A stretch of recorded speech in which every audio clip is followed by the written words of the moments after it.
everyone, this is Tanya here from EDU TV. Today we are at yet another episode of our program, It's a Matter of Principles. And today we have with us the COO of Global Schools Foundation, none other than Mr. Amol Vaidya. Welcome to our program, sir. Thank you. The host for our session for today is Ms. Neelofar, the Head Outreach and Admissions at Vijaybhoomi University. As we know, the topic for today is the transition phase from schools to universities. So we have Mr. Amol sharing his insight and his inputs about the transition phase from schools, and Ms. Neelofar to take over the universities aspect. Over to you, Ms. Neelofar. Thank you. Tanya, hi. Thank you for inviting me for this. To begin with, thank you, Amol, sir, for being here for the interview. I had the admissions and outreach at Vijaybhoomi, and I have certain questions for the school perspective. So, beginning with my first question, sir, as the head of GIIS across the Middle East and Africa, how do you see the role of international schooling in preparing the students, not just academically, but also emotionally, socially, and for the transition for the university life? So what is the school taking the kind of thing, where you can talk about that, like how we are preparing the students for this transition? Actually, in Middle East, it's a challenge. The reason being when, if it is a first generation family moving to Middle East, suddenly they come loaded with money and the children come with a lot of privileges which they will not otherwise get in India. And therefore, sometimes, or most of the times, I should say, we see that as a challenge in getting the child properly prepared for higher education. Mostly, I see children who are underprepared, who are not, who have not seen the kind of competition that students in India face, and definitely they are underprepared for going back to India. And therefore, I see a lot of them taking soft approach in higher education, staying back in Dubai or Abu Dhabi, where the higher education universities are not as yet at the level of Indian universities. So they don't want to go back to India. I've known of so many good students who should have ideally gone to, I'm just giving an example here, say Delhi University to study economics or commerce. They have that kind of score and caliber, but they want the comfort of life in Dubai or Abu Dhabi and are not willing to go back into a kind of, they feel it's a huge risky race and a lot of competition which will expose them to emotional and social turbulence. Parents don't want to take that chance. Students are afraid of taking that risk. So for CBSE school, for instance, we feel that as a huge challenge, getting the right kind of direction for higher education for Indian students. And therefore, probably we are seeing a major shift towards British education rather than CBSE in Middle East. Okay. Have I answered your question? Yeah, I understand that there are challenges, but the question was how is the school is preparing them for this kind of challenges? So we basically academically also, emotionally also, as well as socially also.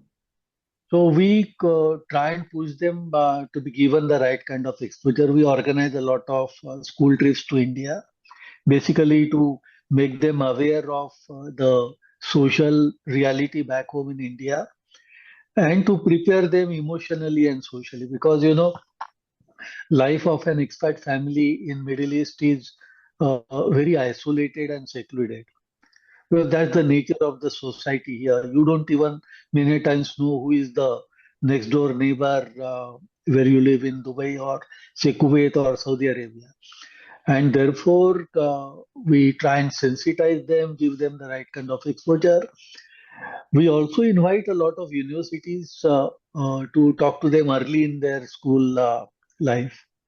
In fact, right from grade 7, we invite universities to come and talk to them. Because what I have seen is children come in grade 12 and they are simply not aware of what they should be doing. Parents are still calling the shots. especially Indian parents.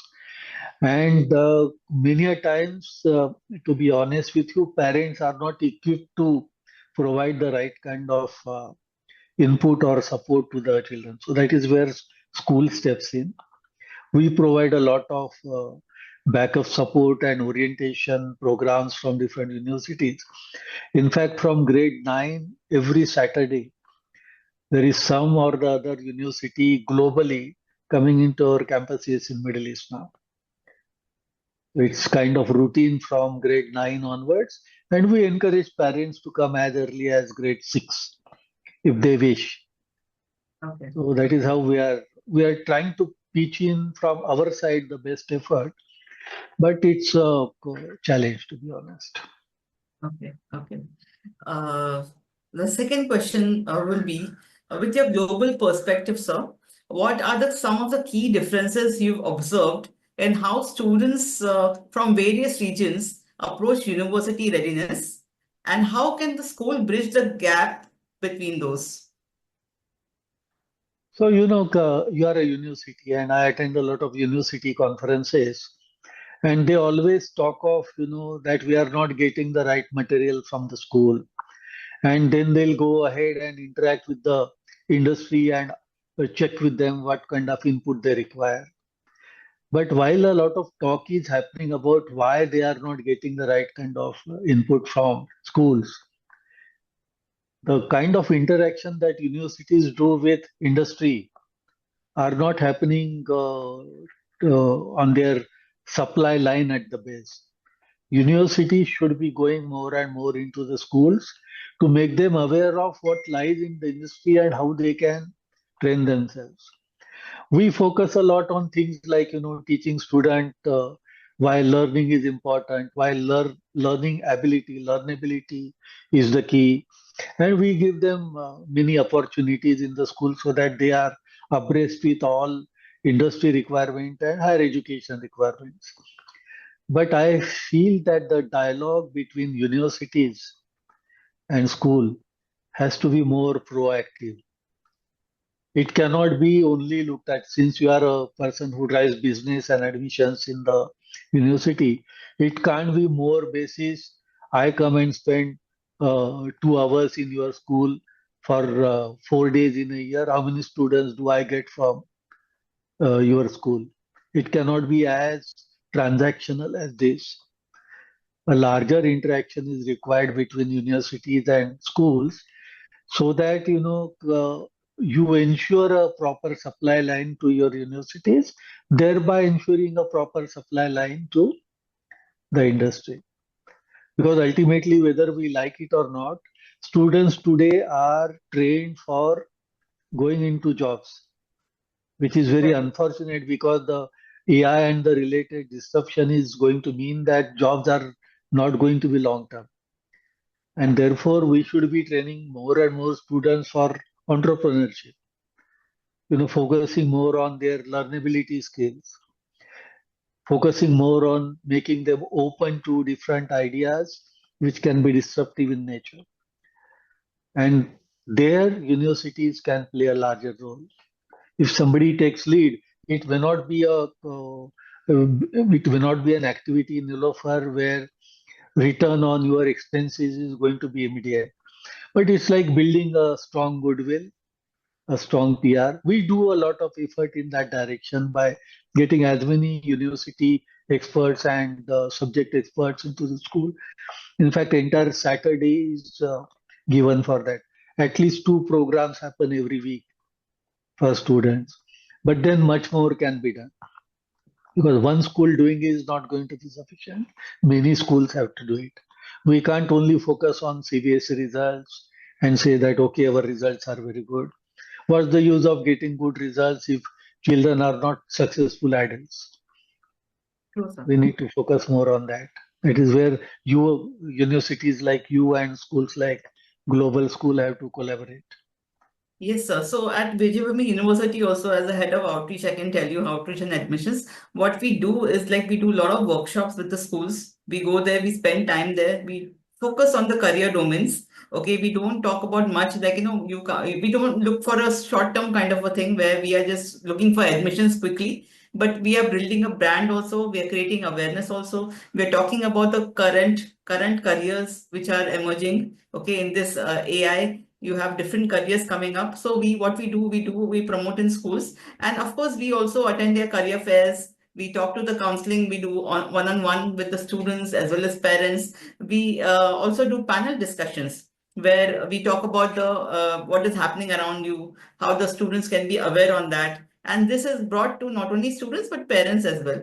So Vijaybhoomi having 5 schools, which is the management school, the law school, design school, music school, as well as engineering. You have these kind of different kind of courses which are available under the liberal education. And this liberal education we are promoting there much before NEP was formed. And the students have now a choice to make between what subjects they can take for majors and what subjects they can take for minors. So this is something which Vijaybhoomi is doing. And definitely we would like to come and do sessions with your schools also, because GIIS is a big brand. I have done multiple sessions in India. Definitely, I would definitely want to come and do in Middle East as well, and other schools also, sir. We have few schools in Mumbai also. We own Yes, a sir. uh, I'm aware of chain of that. Yes. like VT International on Yes. the western track. Yes. Yeah. Yeah. We have schools in Pune, Ahmedabad, Hyderabad, Bangalore. So maybe Yes, you sir. can Yes, sir. also. Yeah, So so I've done a couple and of will schools in GIS also, yes. Yeah. So moving to the third question, sir. Okay. In your experience, what should universities like Vijay focus on to better align with the learning styles and expectations of students graduating from international school system? So we would like to know exactly like what are your expectations? Like you mentioned some of them, but is there something which we are not doing already, and there's something we can change to do things? And from the student perspective as well as the school perspective, we can bridge those gaps from the university per se. so couple of universities in Dubai have started to do that. They give scholarships.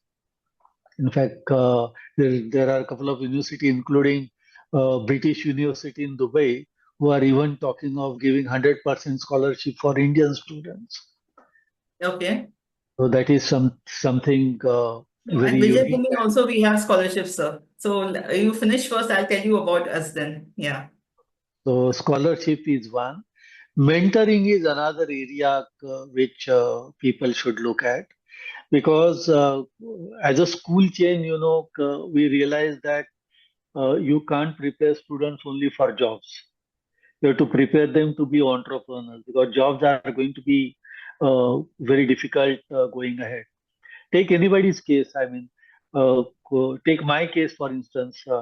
I was trained as an engineer, and here I am running schools in Middle East. I have gone through at least 8 different types of jobs.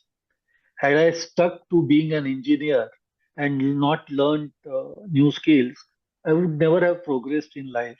Where I am today is because I had that innate ability to take risks, being an entrepreneur, and learn new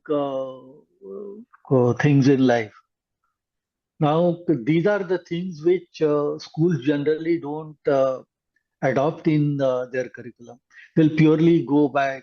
I'm talking of schools in general. 90% of the schools will generally focus on the curriculum and the curriculum outcome. But that's not education. Education is to be ready for uncertainty in your life. Anything can disrupt. Suddenly, AI and what Trump is doing in US is affecting so many jobs. I know of some very good high-paid executives in Hong Kong, Singapore, and Middle East and London who have just been retrained because of the tariff policy that Trump has brought in. Now, how do you adapt to such financial disruptions or social disruptions? That has to be taught to the child very early. Here, the university, the school, and the parent, all the three are the stakeholders, and therefore, universities, as a bridge from school to the market, act as a entity which can make things happen. You have to go into that triad of school, parent, and the university and create a dialogue about what the future is likely to be. Okay, what your child who is say in grade 7 is likely to face 10 years from now. Together, then you have to prepare the child for a future which is undefined as yet. Nobody knows what will happen 10 years from now. And therefore, what is required is openness of mind, understanding about things which are not directly in your life or which are not directly affecting your life. And somewhere that confidence building has to be, defined and delivered. That is where university has to take lead. Schools do take initiative in that. Yeah. So a let me add on continuous this. dialogue on future is what is. Okay, so let me add on this. Like, I can talk on behalf of Vijaybhoomi University. Like, how are we preparing our students? Firstly, I told you about the liberal education program which we have, where we have majors and minors. And out of these 5 schools, which are various courses like design, management, law, your engineering and all. So these 5 courses will you can take majors and minors. Apart from that, we also focus on the personality enhancement program, which actually builds the gap between the academia and the industry. Okay, we get them to that skills level. We also have social immersions where we take them to the challenge environment and we let them do problem solving things in the real life situations. So that is how the students are actually gearing up to face the problems in the life, and where nothing is available, and how do you create some innovation in that particular region. Thirdly, we also have research work. So we are helping them to do the research work, and the faculties and all that are there together. So that's how the student comes to know about the thing, and that their entire caliber is raised to that level. And not only the academics, but they are doing this, the entire 3 programs: PEP enhancement program, we have the social immersions, as well as the research work. And definitely with these things, we are actually making them employable. Okay, not just making them academic ready, but also employable. So this is what the part of Vijaybhoomi which we are doing, sir. And this is a great opportunity for students, because we are trying to bridge this gap which you just spoke about. You know how readiness in a student has to be there, because of the future job are unpredictable. So that's how we're preparing them for the real life situations. So this was my final question. Yeah. I have one suggestion.